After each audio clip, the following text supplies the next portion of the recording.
Olá, queridas e queridos ouvintes do canal, muito bem-vindos a mais um vídeo do nosso canal Narrando Casos. Hoje temos um vídeo sobre caso criminal.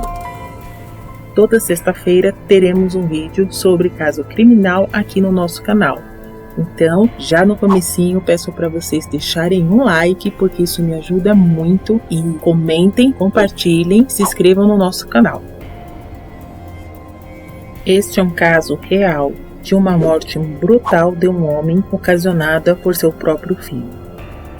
Agora vamos ao caso.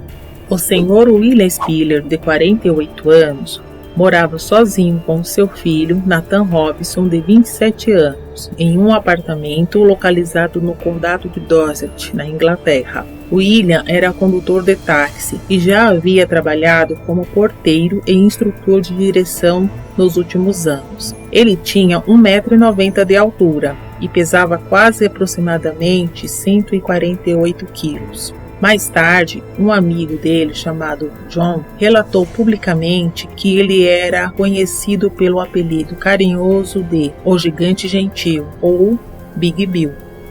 Nathan Robson tinha 27 anos e cursava matemática na universidade. Estima-se que esse caso ocorreu em 16 de maio de 2013. Nathan teve uma discussão muito forte com seu pai por causa de dinheiro. Seu pai lhe devia aproximadamente R$143 mil e teria dito que não iria pagar a quantia ao filho.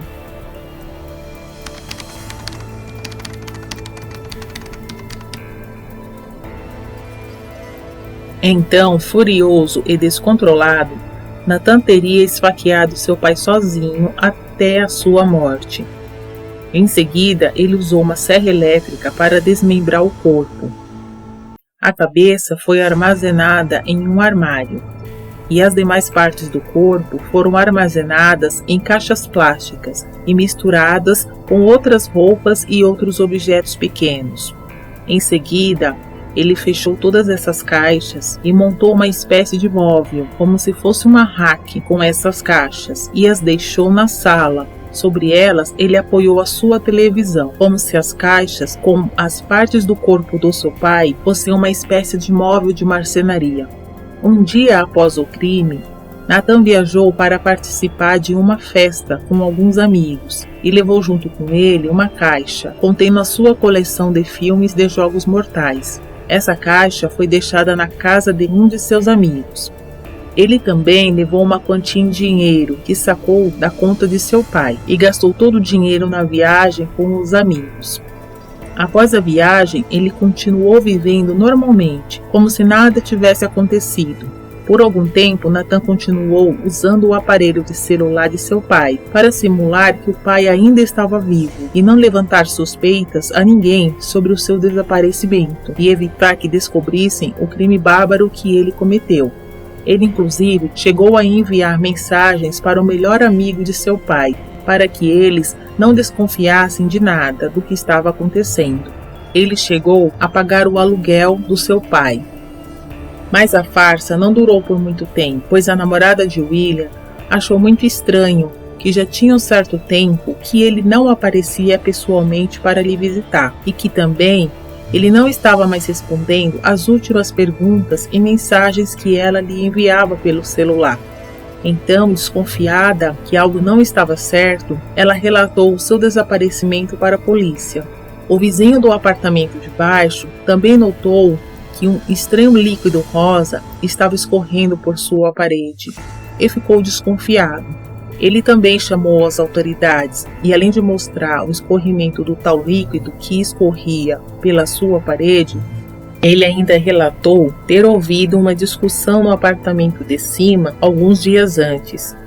Em certo momento, ele ouviu a voz de William pedindo ao filho que chamasse uma ambulância e gritando por socorro. Então, esse vizinho foi até a porta do apartamento deles, bateu e perguntou se estava tudo bem e se precisavam de ajuda ou de alguma outra coisa. Foi Nathan quem o atendeu, muito calmo, agindo naturalmente, e disse que estava tudo bem. Quando a polícia finalmente entrou no apartamento de Nathan, eles encontraram uma cena terrível. Havia um cheiro muito forte e muitas moscas, vivas e mortas. O corpo já estava em estado tão avançado de decomposição que foi necessário fazer o reconhecimento pela arcada dentária. Foi descoberto que o líquido rosa que escorria pela parede do vizinho era o sangue de William diluído em água, pois ele havia feito uma limpeza no apartamento. A polícia acredita que o crime foi premeditado friamente. Quando os policiais foram algemá-lo, ele ironicamente perguntou se aquilo era uma piada. De acordo com as investigações, o crime aconteceu em maio de 2013, mas o julgamento foi concluído apenas em 2014. Em seu julgamento, de acordo com o promotor, os motivos desse crime foram financeiros, pois seu pai lhe devia na época aproximadamente o valor de 143 mil e havia se recusado a pagar, ocasionando assim a discussão que resultou na morte do pai. Nathan desmentiu todas essas acusações, alegando que o verdadeiro motivo foi porque ele sofria abusos de seu pai desde a infância.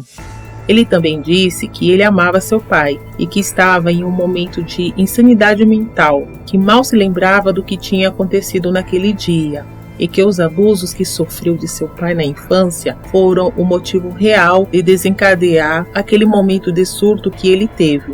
Outro motivo que contribui para afetar o estado mental teria sido a descoberta através de um anúncio de jornal que a sua mãe trabalhava como garota de programa.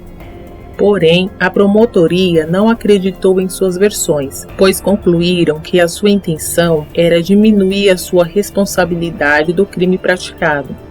Em seu julgamento, houve algumas associações de que Nathan teria se inspirado em jogos mortais para cometer esse crime bizarro, porque ele tinha uma coleção desses filmes em casa. Porém, um dia após cometer o crime, ele teria pego essa caixa e levou para a casa de um amigo. Quando foi questionado o motivo dele ter tentado se livrar desses filmes, ele respondeu que ele queria se desassociar deles. O promotor lhe perguntou se o motivo de que ele quisesse se livrar dos filmes seria porque, de alguma forma, eles refletiam o que ele tinha feito com seu pai. E a sua resposta foi que, na verdade, ele nem se lembrava do que havia acontecido com seu pai. E então, nem poderia discutir sobre aquilo. Ele apenas não gostava mais daqueles filmes. O júri afirmou que, pela forma em que Nathan se comportou durante a sua ação, ele entendia perfeitamente bem tudo o que estava fazendo. Em 90 minutos, o júri deu seu veredito, e o promotor-chefe anuncia que Nathan Robson matou seu pai de maneira selvagem e que, após isso, ele fez um grande esforço para esconder o seu crime, continuando a usar o celular do seu pai para que as pessoas não descobrissem a sua morte. Escondeu o corpo de seu pai nas caixas de plástico, lavou a cena do crime, se mostrou totalmente calmo, mentiu para o vizinho quando este foi lhe perguntar se estava tudo bem, mostrando clareza de espírito, e mesmo se declarando inocente, Nathan Robson, que cursava matemática na universidade, foi considerado culpado e condenado à prisão perpétua. E esse foi o nosso caso de hoje. Escrevam o que vocês acharam desse vídeo. Não esqueça de curtir e se inscrever no canal. Um grande abraço e até o próximo vídeo.